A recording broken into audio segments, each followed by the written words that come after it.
Hey guys, Anthony 4x4 Diesel. Just a quick video here, and it's not about Canadian Club or phone chargers or anything else. It's about, well, it's not just about Toyotas either. It's about, I'm trying to help you guys, so I need you to help me a little bit because it's obviously very time consuming when you're trying to figure out what someone's talking about when they post their little problem up on one of our Facebook groups and they're not very clear, like, oh, the car wouldn't start or it wouldn't turn on, or, you know, it's just kind of some wrong terms. I understand you're not in the automotive industry, so you don't know the right terms. It's a bit like some people say, open the light, close the light. I suppose that's fair enough, but look, we always say turn the light on. It's going on and off. It's not open and closed. You're open and closing a circuit, so I get it. You kind of, yeah, but you might be just, so it doesn't matter. It's not a big deal here. But, you know, turn on the light, turn off the light. And you know what? Save power, guys. Turn off the light. You know, just turn it off. Open the blinds, turn off the light. Are the kids listening? Open the blinds and turn off the light. Anyway, what we're on about here is trying to be a little bit entertaining, but or hopefully not upset anyone. But it's not a matter of, oh, the car won't turn on. Because if you say the car won't turn on, I'm thinking when you go, well, that's turned on. That's turned on, right? So that's turned on. So straight away, if you go, it won't turn on, you've confused me, because if I turn the key and nothing happens, let's pretend I turn the key. Oh, it didn't turn on, right? So that's not turned on. So that's like the battery's disconnected or you've got a broken cable.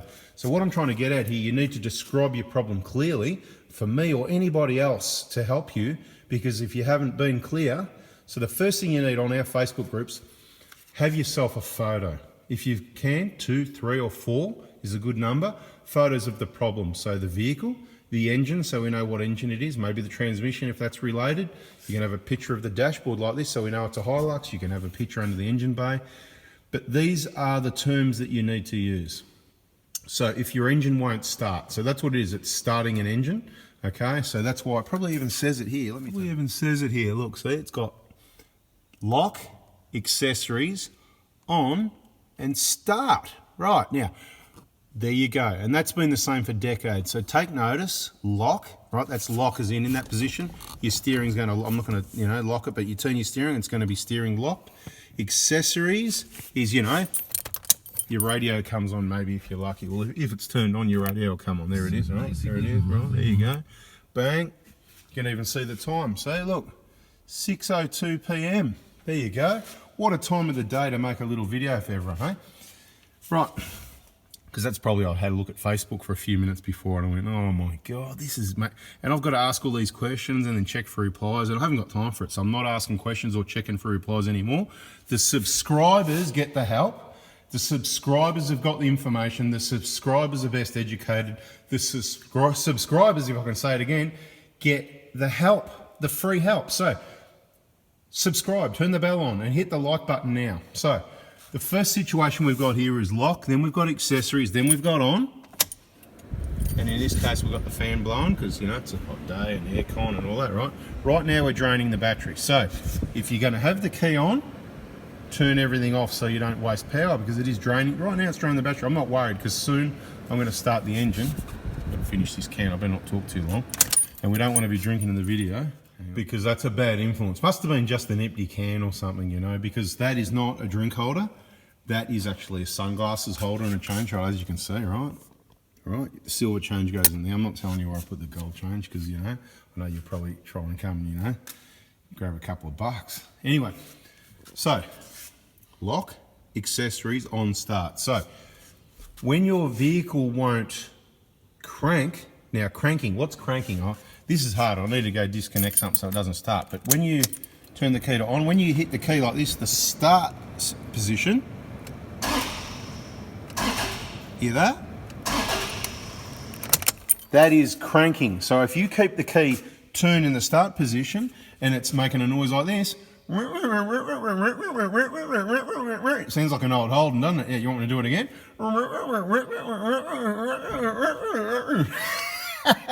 Anyway, right, so when it makes that sound, that is engine cranks but won't start. Okay, so the engine's cranking. So you need to be clear with your descriptions on Facebook. Say, hey, the engine is cranking but it won't start.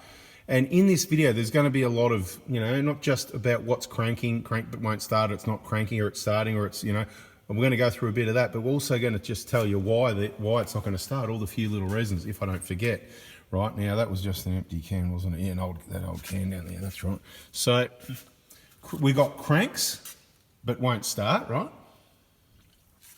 So if you turn the key, right, if you go like this, and everything goes on like that, and you go tip it further to the start, or that is the cranking position, or start position, cranking position. That's all it is. It's only for cranking. So maybe it should say crank there to keep it really simple, right? So, because if you say, oh, I'm starting the engine, that's where it gets confusing. So the engine's cranking over. When you hit that key, a little electronics go on and it says, yep, okay, go for it.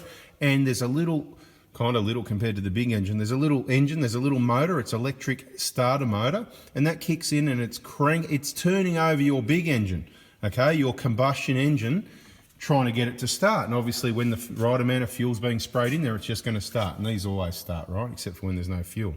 There you go, there's your hot tip. These always start except for when there's no fuel. Why is that? Because it's an awesome quality 1KD FTV diesel engine, and they just always start unless there's no fuel, okay?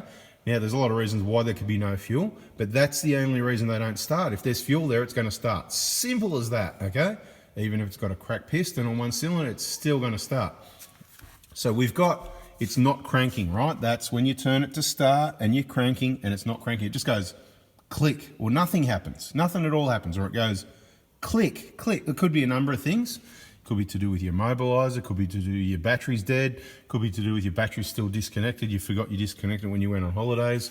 It could be, it could be a mobilizer issues, could be a starter motor issue, you wash your engine down, you've been out and played in the mud, the water, the river crossings, you've got wet contacts in your starter motor. That's going to make, when it's the starter motor and it's not engaged, it's kind of like going to make a bit of a click, click, it's going to make a click noise. As you turn the key, it's going to go, chick, you're going to hear the contacts, but the motor's not going to jump in and turn, right? So it's kind of like, that's crank but won't start, but you know it's a starter motor. If you don't even hear that clicking, which is going to be rare, you're going to have an issue somewhere before that. But we're not going to waste too much time. We want to get to the next stage. So we've covered the engine's not cranking, right? That's you've turned the key to on and you go to start or crank and nothing happens. That's the engine's not even cranking. So don't tell me it's not starting, because starting's really cranking, okay? Let's be clear, that's what this video is about. This is why you watch till the end, so you can get to understand, and I'm being really thorough for everybody, because although some people are going, yeah, I get that, good on, you've got to understand there's other people that don't, some people still don't get it. So we're gonna just quickly go again, right? Accessories, on, where it says start, that's cranking. So the first thing that happens is your engine cranks over. Right? So that's what happens. That's cranking. If it's not starting, so we've got, it doesn't crank at all. Don't worry about the reasons why, that's going to get complicated. Then we've got it cranks, but it won't start. So that's 2. And then the third one is the engine starts, right? That's easy, right? Engine starts, you turn it to on, you hold the key, and the engine starts, right?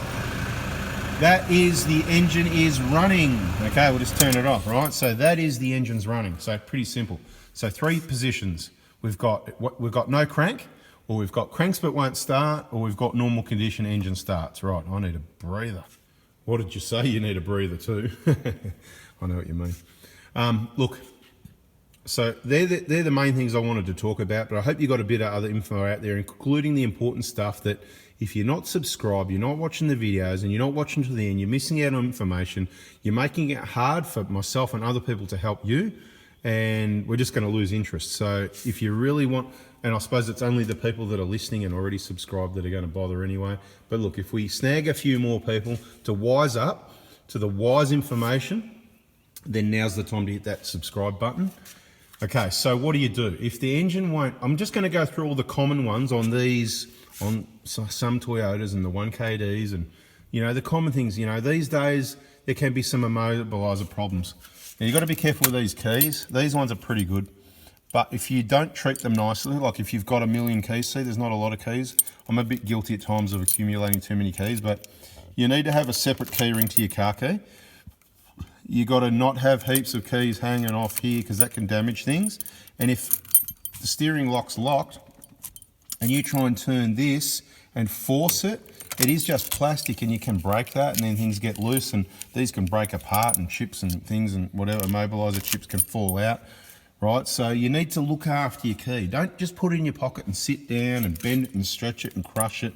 Don't get it all wet and dirty. Don't take it to the beach, salt water, sand, and all this sort of bad news, mate. What you need to do, you need to hide it somewhere, right? You know, everybody's got a secret hiding spot, haven't they?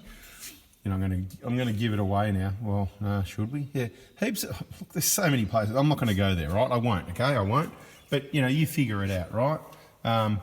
You hide your key, or you put it in a little zip tie bag, and you take it with you, put it in the bag so that it doesn't. You need to keep the salt air spray. You know, if you're a surfy dude, you don't want to have this in your pocket or anywhere near, because it's just not going to last. It'll be right for a few years, but you can avoid the problem. So immobilisers are one thing.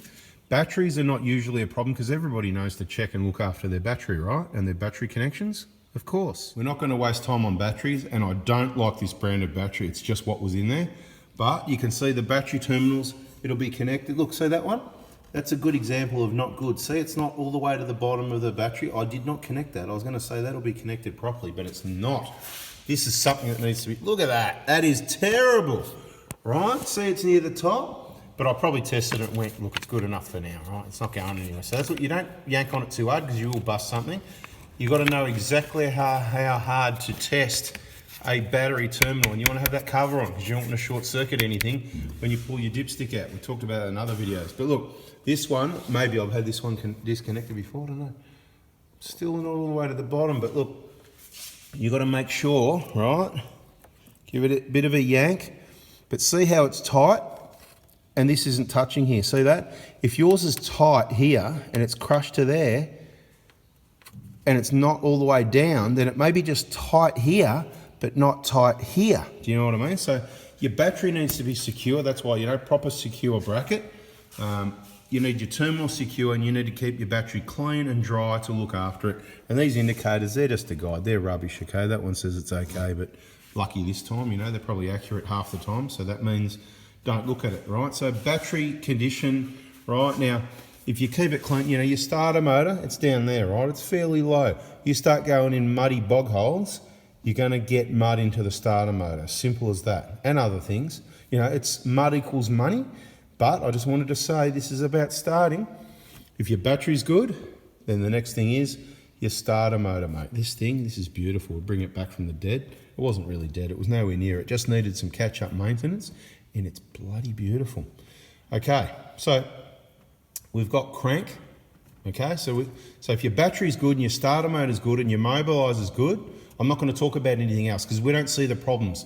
We rarely see these issues with these vehicles, but if you've got a situation where the engine won't crank, even with a mobiliser, to be honest, it's probably going to crank. Depends if you've got some other alarm. What have I got in my head? Why have I got cobwebs in my head? That's terrible. Get that off me. Oh, that feels yuck. It could be a big bloody Huntsman with that as well, yeah? Is that a big Huntsman? Yeah, I've got a big Huntsman crawling over. Ah! No, just joking. Got cobweb in me. I don't know where that came from. Can't have been under this bonnet, unless there's something spinning webs on me. Got a couple of bites. I think I've been getting bitten by spiders, you know. Anyway, maybe it could be in my dreams too.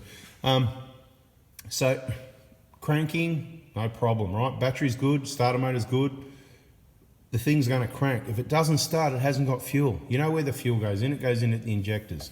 Why is there not fuel going in? Well, it's rarely going to be a signal to the injector, or I should say to all four of them. It's going to be, any of this is going to be rare. But if there was not a signal to one injector, the vehicle is still going to start and run on 3 cylinders. It's going to run rough. It's going to shake around like it's got a cracked piston. But the way to determine the difference on these vehicles, right, is, you know the deal, right? Don't do it. Don't everyone go and do this, but it's take the cap off. It's not worry if it's got blow-by. If it's got the chuff, chuff, chuff, chuff, chuff, chuff, chuff, you've got a hole in your piston. It's as simple as that. No further diagnostic is needed. No further diagnosis. It's as simple as that. These things are so simple in my mind, I just try and make myself explain it at a level for everyone, if you know what I mean. Like, I just understand all this so well. I wish I could just plug you guys in, and girls, of course, 5% girls, 95 to 5. So tell the girls, mate, because, you know, you want the free information, help yourself, learn about your vehicle. You need to get everyone on board. But look, that's the way to tell the difference. So what else is going to stop fuel? So fuel to the injector, well, what brings fuel to the injector? Well, there's a pump, the supply pump. The supply pump's always going to work. They never fail. What's going to stop between the supply pump and the injectors? Well, there's one of your problems, right? There's one of your problems can be, and that is if somebody's done their own injectors or somebody's worked on a vehicle and they haven't followed the procedures carefully and they've butchered up the nuts on the pipes or over-tightened and split the pipes or left the pipes too loose or whatever's happened, I don't know, or they've left the clamp out. See, behind here, people don't see it. So there's a little clamp on number 4 fuel pipe. There's a little clamp. That bolt must be in there. And when I say must, you might be sitting there thinking, my bolt wasn't in there and I didn't have any problems. Guess what? The Prado my dad drives, his bolt wasn't in there either, and guess what? They didn't have any problems apparently either. But then, of course, we put the injectors and we put the bolt in and whatever because that's how we roll. We want to do it before we have any issues, right? So, fuel leaks basically. Fuel leaks between the common rail. Rarely, I think we're getting low on battery because the light just went off. Rarely, can I turn that on and off? Well, I don't know if that works anyway. Lucky we don't need any more light. Rarely, people when they do injectors, they leave, see that clamp down there, right there? This is on a Hilux, and you know, similar things can happen on Prados, but in this case, it's a Hilux thing because the dipstick can then rub on that fuel pipe, and they can rub fuel pipes, diesel vibration. You can't have things flopping around hanging in the wind. All the fuel pipe clamps must be in place the way they're meant to be, right? If you don't know what I'm talking about, you really need to get into my videos because if you go and do your own injector job and you haven't watched my videos and you don't know how things are meant to be, you're going to put it back together, miss something, key pitfall, right? And then you're just going to have problems anyway, right? So just do it right. It's something that's got to be right for, I've said it, 7, 8, 9, 10 years, whatever it's going to be, your choice. You know, kilometres, years, whatever, you know, more detail in other videos and there'll be more coming. So fuel, if there's no fuel there, that covers our fuel issue. So your injectors aren't going to stop working. They're going to slowly stop working, right? And then eventually they can stop working, but it's going to be one of them. Wires can be broken from people. Pipes can be damaged from people. As far as pressure sensors and everything like that, I haven't seen that issue. Now back to the pump. The pumps work. Some of the issues we can see from the pump is just related to the suction control valves, and it's those short ones. We've said before, they're rubbish. The people that are on channel, you know, they know it's good information coming from a wise background, and the short suction control valve's rubbish, so just get rid of it, you know. If you're getting an injector kit, we've got more injectors in stock than ever before. If you're getting an injector kit from me,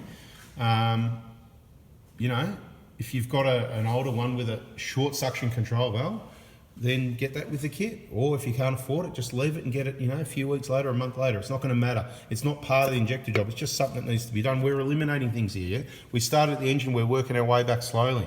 So we're back to the pump. The pump's awesome. They always work. There's nothing there electronically that says, stop, don't do this, other than suction control valves not working right, not allowing enough fuel pressure at the right time, hard to start, stalling issues and stuff like that. Now let's come back to the next level. Why else will there be not fuel there? Well, someone's added an extra fuel filter perhaps, 2 micron fuel filter, whatever, too much restriction. And once again, people could get lucky, like the ones that didn't have the bolt nut clamp or these clamps missing or whatever, but we don't roll with luck. We roll with absolute reliability for what we're doing, and that's what we're trying to help you, the people that do what we do. Tell me, who likes a bit of inconvenience on a trip? You love a bit of inconvenience? Well, you know, if you love a bit of inconvenience, stop listening now. If you like a bit of reliability, you want to know all the problems and how to avoid them, then you better keep listening. And it's not just these 1KDs. Pretty much what I'm telling you on this vehicle, it's similar on all, you know, petrol, maybe not diesel because there's spark plugs and other things come into play. We can go through that in another video another day. So once again, subscribe, turn the bell on. I know I'm talking a lot, don't I, right? But I've been thinking about this and I don't really care how long it goes for, right? Because some people love it. They love the information.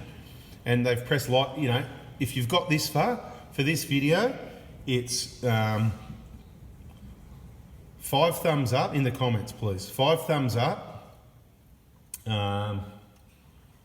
2 peace symbols, you know, the 2 fingers, peace. And 3 praying, because you're praying that I stop talking soon because the video's long. If you got to here, right? And if you just want me to keep talking, you just pray, put that 5 times. So we've got 5 plus 2 plus 3 or plus 5. Is that confusing? Do you need to rewind, listen to that again? Anyway, they'll probably stick an 8 in there or something anyway, I don't know. Anyway, it's all good, yeah. Keep playing it, keep listening, and hopefully some dollars can come in and bada bing. Right, so what else we got? I'm just holding the camera there while I'm talking to you, right? We'll show you something in a minute. So we've covered injectors, fuel leaks, we've covered pumps are good, suction control valves can play up. The long suction control valve, you won't see it, but we've got no light now. We're in the dark. We're working in the dark here. Maybe it got hot. Sometimes it gets hot and turns itself off. Anyway, let me just see if I can. I can't get it to turn on. It's all good. I don't believe I can anyway. But it's all good. What else? Okay, back here to the fuel filter we're talking about. So if you've got a 2 micron, it could be creating restriction. It make the vehicle hard to start. It can make it stall. I suggest for those reasons that you don't put an extra fuel filter. You see I have an extra fuel filter on either of my vehicles? No. Right, so whatever. Do we see vehicles with fuel contamination? Yes. Do we see vehicles with 3 fuel filters and contamination? Yes. Do we see vehicles that had extra fuel filters from brand new and have engines blown up at low kilometres because of fuel contamination? Yes. So it doesn't stop the problem, right? I'm not going to go into a lot of detail, but it's all right to put it on a test board and show you how it separates the fuel and the water, but shake the bloody board up like the corrugations shake up the car and the fuel, and let's see how well it separates it and all that, right? So anyway, you get the picture. That's what this does anyway, yeah? Water goes to the bottom, but it ain't going to work if you're shaking the thing on corrugations. That's why this often happens in outback places up north, out west, and all that sort of thing, because guess what, yeah? It's a shake-up job, Anyway, fuel filters, right? Keep it standard, use genuine. These ones in the Hiluxes are about $40 each, mate, Just do it look, there's no schedule for it. When the pressure sensor says blocked, change it. That's ridiculous. Just do it every 20,000. This one every 20, okay? That's what I recommend. Do it every 10 if you want, if you've got plenty of dough and you want to waste a filter, because changing it at 10, 20 or 30 or 40 ain't going to make any difference. It's not going to be blocked in less than 40,000 Ks. Schedule of 40,000 is actually quite good. So if you're into value for money, leave that there for 40,000 Ks, or I suggest changing it once a year. There you go. So if you only do, there you go, do the annual, do it every winter, right? End of the financial year, fuel filter under bonnet change if you do less than 40,000. If you do 40,000, then you do it every 40,000. So we've got that covered for everyone too. This is a multi-aspect video covering so many things. I could be here all night. Can you grab me some more drinks, please? No, I'm in a Prado hospital, but there's no fridge here and there's no assistance at the moment. Right, so we've covered back to the fuel filter, which could be a cause of not getting fuel, because all this sucker needs to go is fuel. Simple as that. Now, work our way backwards. On the Hilux, the only other issue that it's not common, it is super rare. This thing here, see that? The injector driver, this sucker here, changes the voltage from this battery, well not directly from the battery, but we're talking 12, 13, 14 volts to, I can't remember how many thousand volts, but quite a few thousand. It's really, it's high voltage, dude. It's high, I don't know, 10,000 volts, 9,000 volts, 6,000, something in the thousands of volts.